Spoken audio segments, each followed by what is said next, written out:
Hi అండి, welcome to my channel. ఇవాల్టి వీడియోలో అయితే ఇంట్లోనే ఈజీగా బాదుషా ఎలా చేసుకోవచ్చో చూపిస్తానండి. అది కూడా మైదా పిండి అస్సలు లేకుండా ఓన్లీ గోధుమ పిండితోనే జ్యూసీగా బాదుషాలు ఎలా చేసుకోవాలనేది క్లియర్గా ఎక్స్ప్లెయిన్ చేస్తానండి. వీడియోనైతే ఎక్కడ స్కిప్ చేయకుండా చివరి వరకు చూడండి. ఇలా చిన్న చిన్న టిప్స్ పాటిస్తూ చేసుకున్నారంటే ఇంట్లోనే చాలా ఈజీగా బాదుషా ప్రిపేర్ చేసుకోవచ్చు. ఈ వీడియో చూసాక మీరు కూడా తప్పకుండా ట్రై చేయండి, మీకు కూడా పర్ఫెక్ట్గా కుదురుతుందనమాట. అలాగే ఎవరైనా నా రెసిపీస్ ట్రై చేస్తున్నట్లయితే మీరు ట్రై చేసిన రెసిపీ ఫోటో తీసి ఇన్స్టాగ్రామ్లో షేర్ చేయండి. నేను చాలా హ్యాపీ ఫీల్ అయిపోతాను అనమాట. ఇన్స్టాగ్రామ్ లింక్ అయితే కింద డిస్క్రిప్షన్ బాక్స్లో ఇస్తాను. బాదుషా అయితే చూడండి జ్యూసీగా చాలా బాగుంది, తప్పకుండా ట్రై చేయండి. అలాగే ఎవరైనా ఫస్ట్ టైం ఈ ఛానల్ చూస్తున్న వాళ్ళు ఉంటే ఛానల్ని సబ్స్క్రైబ్ చేసుకొని వీడియోకి ఒక లైక్ ఇచ్చి సపోర్ట్ చేయండి. ఇంకా లేట్ చేయకుండా జ్యూసీ బాదుషా ఎలా ప్రిపేర్ చేసుకోవాలో చూపిస్తాను పదండి. ముందుగా గోధుమ పిండి కలుపుకోవడానికి ఒక వెడల్పాటి గిన్నె తీసుకొని దానిపైన ఒక జల్లెడ పెట్టుకోండి. అందులోకి ఏదైనా ఒక కప్పుతో 2 కప్పులు గోధుమ పిండి తీసుకోవాలి. ఇక్కడ నేను తీసుకున్న గోధుమ పిండితో అయితే 3/4 కేజీ వరకు బాదుషాలు అయితే వచ్చినాయండి. ఇప్పుడు ఆ గోధుమ పిండిని జల్లించేసుకోండి. జల్లించుకోగా అడుగున వచ్చిన పొట్టు లాంటిది అయితే పక్కకు తీసేసి పిండిలో ఇప్పుడు 1 టీ స్పూన్ బేకింగ్ పౌడర్, అలాగే 1 టీ స్పూన్ బేకింగ్ సోడా వేసుకోవాలి. ఇవి రెండు కూడా మనం తీసుకునే గోధుమ పిండి క్వాంటిటీని బట్టి వేసుకోవాలండి. అలాగే 1 టేబుల్ స్పూన్ పెరుగు కూడా వేసుకోండి. పెరుగు వేసుకోవటం వల్ల బాదుషాలు ఫ్లఫీగా చాలా బాగా వస్తాయి అన్నమాట. ఇంకా పెరుగు పుల్లటిది కాకుండా కాస్త ఫ్రెష్గా ఉండే పెరుగు వేసుకోండి. ఇంకా 1 టేబుల్ స్పూన్ నెయ్యి వేసి అన్నీ కూడా గోధుమ పిండిలో కలిసిపోయేలాగా బాగా కలిపేసుకోండి. మరి గట్టిగా ప్రెస్ చేస్తూ కాకుండా జస్ట్ వేళ్ళతో అన్నింటినీ బాగా కలిపేసుకోండి. ఆ తర్వాత కొద్దిగా నీళ్ళు యాడ్ చేసుకుంటూ పిండిని అయితే సెమీ సాఫ్ట్గా కలుపుకోవాలి. పిండి కలుపుకోవడానికి నీళ్లు మరీ ఎక్కువగా పట్టవు, సో కొద్దిగా యాడ్ చేసుకుంటూ ఇలా సెమీ సాఫ్ట్గా కలిపేసుకోండి. మరీ సాఫ్ట్గా కలుపుకున్నారంటే పిండి నానేలోపు ఇంకా సాఫ్ట్గా అయిపోతుంది అనమాట. సో అందుకని సెమీ సాఫ్ట్గా కలిపేసుకొని మూత పెట్టేసి 1 గంట పాటు పక్కన పెట్టేసేయండి. ఖచ్చితంగా 1 గంట అయితే పక్కన పెట్టుకోవాలి. టైం లేదనుకుంటే కనుక అరగంట అయినా పక్కన పెట్టుకోండి, సరిపోతుంది. గంట తర్వాత పిండిని మళ్ళీ ఒకసారి ఇలా చేత్తో బాగా పిసకాలి. పిండి మొత్తం కలుపుకున్న తర్వాత ఇక్కడ వీడియో క్లిప్లో చూపిస్తున్నాను చూడండి, ఈ కన్సిస్టెన్సీలో ఉంటే సరిపోతుంది. ఇప్పుడు ఆ పిండిలో నుంచి ఒక చిన్న పిండి ముద్దను తీసుకొని రౌండ్ బాల్ లాగా చేసుకోండి. ఇక్కడ తీసుకునే పిండి ముద్దలు మీరు బాదుషాని పెద్ద సైజులో చేసుకోవాలనుకుంటే పెద్దగా తీసుకోవచ్చు, లేదంటే చిన్న సైజులో చేసుకోవాలనుకుంటే చిన్నగా తీసుకోవచ్చు. కానీ బాదుషా చిన్న సైజులో చేసుకుంటేనే బాగుంటాయి అన్నమాట. ఇలా తీసుకున్న పిండి ముద్దను 2 చేతుల మధ్యలో 1 నిమిషం పాటు ఇలా బాగా ప్రెస్ చేస్తూ రౌండ్గా చేసుకోండి. ఆ తర్వాత ఇలా ఫ్లాట్గా చేసి మధ్యలో ఒక హోల్ పెట్టేసుకోండి. మరీ ఫ్లాట్గా కాకుండా ఇలా వీడియో క్లిప్లో చూపించిన విధంగా బాదుషా షేప్ వచ్చేలాగా చేసేసుకోండి. ఇలాగే మిగిలిన పిండితో కూడా బాదుషా షేప్లో చేసుకొని అన్నింటినీ ఒక ప్లేట్లో రెడీగా పెట్టేసుకోండి.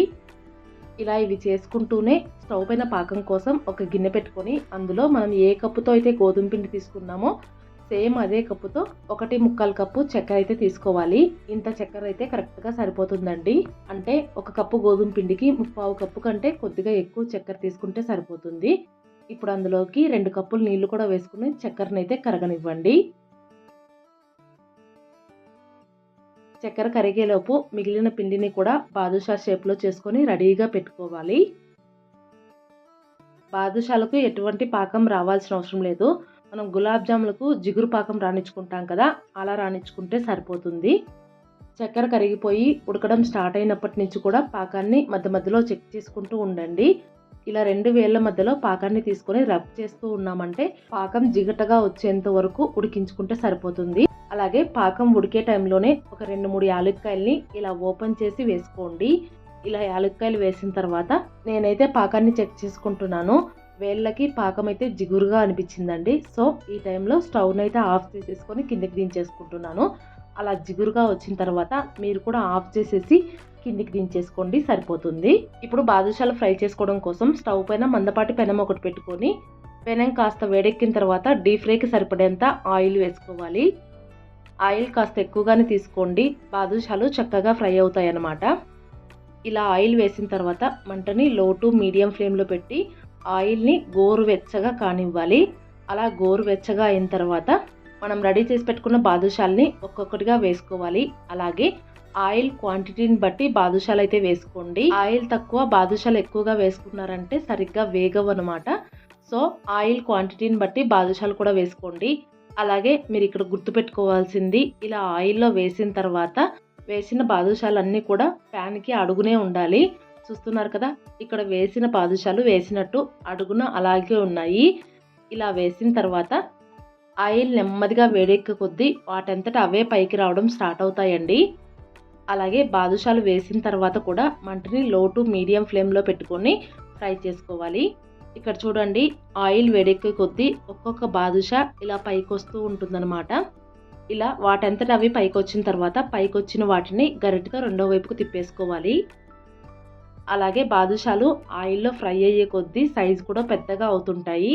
మీరు గమనించినట్లయితే ముందు వేసినప్పటికీ ఇప్పటికి సైజు అయితే పెరిగినాయి.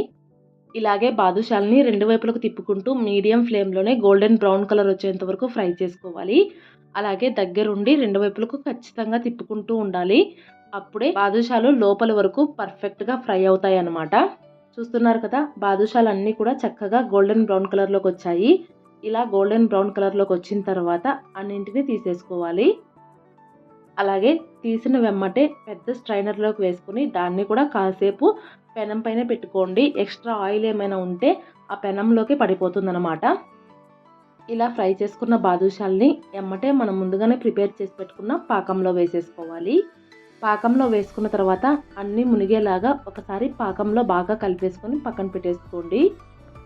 అలాగే రెండవ వాయ బాదుషాలు వేసుకునేటప్పుడు ఆయిల్ బాగా వేడెక్కుంటుంది కదా, మనం మొదటి వాయ వేసి తీసేటప్పుడే గ్యాస్ని అయితే ఆఫ్ చేయాలి.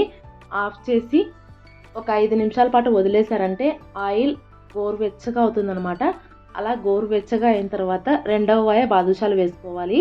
వేసుకున్న తర్వాత స్టవ్ని అయితే వెలిగించుకోండి. సేమ్ ఇలాగే బాదుషాల్ని మీడియం ఫ్లేమ్లోనే ఫ్రై చేసుకున్నారంటే బాదుషాలన్నీ కూడా చక్కగా గోల్డెన్ బ్రౌన్ కలర్లోకి వస్తాయి. ఇలా వచ్చిన తర్వాత అన్నింటిని తీసుకొని పాకంలో వేసేసుకోవడమే. ఇలా పాకంలో వేసుకున్న తర్వాత బాదుషాలు అన్నింటికి కూడా పాకం పట్టేలాగా పాకంలోకి వేసేసుకొని ఒక అరగంట పాటు వదిలేసేయాలి. అరగంట కల్లా బాదుషాలు పాకం మొత్తం పీల్చేసుకొని జ్యూసీగా రెడీ అయిపోతాయి. పాకం చక్కగా పీల్చుకునే లేదో చెక్ చేసుకోవడానికి ఒక బాదుషాని తీసుకొని ఇలా చేత్తో నొక్కి చూడండి, మీకు అప్పుడే అర్థమైపోతుంది అనమాట. బాదుషాలు అయితే పాకం పీల్చేసుకొని చక్కగా రెడీ అయిపోయాయండి. ఇలా పాకాన్ని పీల్చేసుకున్నాయంటే బాదుషాలు రెడీ అయిపోయినట్లే. ఈ టైంలో తీసేసుకొని ఒక ప్లేట్లో పెట్టేసి ఇంకొక అరగంట పాటు వదిలేశారంటే ఆ పాకం మొత్తం కూడా బాదుషా లోపలికి పోయి చక్కగా జ్యూసీగా బాదుషాలు అయితే రెడీ అయిపోతాయి. చూసారు కదా, బాదుషాలు ఎంత చక్కగా వచ్చాయో. ఇలా చేసుకున్నారంటే ఎవరైనా కూడా ఈజీగా చేసేస్తారండి. మీరు కూడా ఒకసారి ట్రై చేయండి.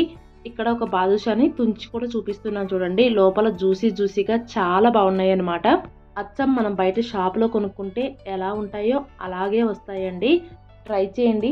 షుగర్ అంత హెల్దీ కాకపోయినా కూడా ఎప్పుడైనా ఒకసారి తినొచ్చు, ఏం ప్రాబ్లం లేదు. స్వీట్ ఏదైనా తినాలనిపించినప్పుడు ఇలా గోధుమ పిండితో ట్రై చేయండి, చాలా బాగా వస్తాయండి. అలాగే బెల్లంతో బాదుషాలు కావాలంటే కనుక ఖచ్చితంగా కామెంట్ చేయండి, నేను నెక్స్ట్ వీడియోలో చేయడానికి ట్రై చేస్తాను. ఇంకా ఈ వీడియో మీకు నచ్చినట్లయితే లైక్ చేయండి. మీ ఫ్రెండ్స్ అండ్ ఫ్యామిలీ మెంబర్స్లో ఎవరికైనా యూజ్ అవుతుంది అనుకుంటే షేర్ చేయండి. కొత్తగా కనుక ఎవరైనా మన ఛానల్ చూస్తున్నట్లయితే సబ్స్క్రైబ్ చేసుకొని సపోర్ట్ చేయండి. Thank you.